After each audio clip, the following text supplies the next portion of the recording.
As a young artist, I looked up how-tos and the ins and outs of art videos all the time. I watched hours and hours of art advice, and it wasn't until I reached college that I got art advice that changed my life. To give a little context, I've been drawing for as long as I can remember, but I didn't get serious about it until sometime in middle school. It took me 8 years, nearly a decade, to receive these words of wisdom that should be told by every art teacher across the world. I think the reason I've never been told it before is because it's technically super obvious. If you want to improve with art, you must relearn to see. I was a bit confused at first. What did my professor mean by relearn how to see? My eyes aren't damaged, I didn't get some surgery to make them see any better, but it kinda hit me at some point.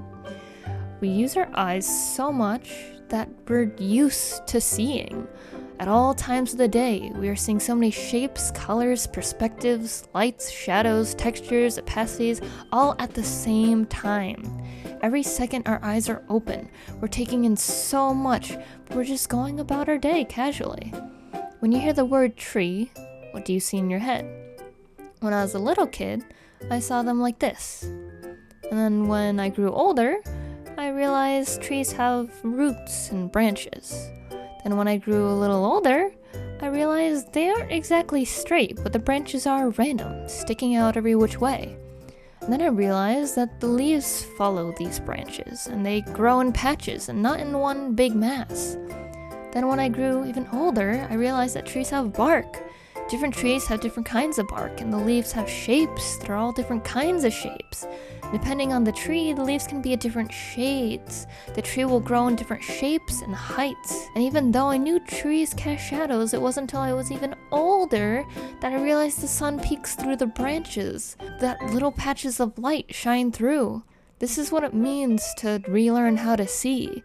Even though you know an object, you don't really know an object. You will have this fuzzy picture in your head until you take your time to observe the small details and make the object special. Even though I spent many years doing still lifes in art class, I never really understood this concept. Yes, I knew that I had to observe the world around me to improve my art, but I always saw it as just draw what you see. I would draw all of the shapes, the shadows, the lights perfectly, but why they looked like that never struck me. I did not draw a shine on a piece of metal because I knew the sun was reflecting off it the right way. I knew it's that because it's what it looked like. If I didn't have the reference, I would never know what part shines because every part of metal can be shiny. This is why references are important. Until your mental library has memorized all the details of an object, it may never really look right.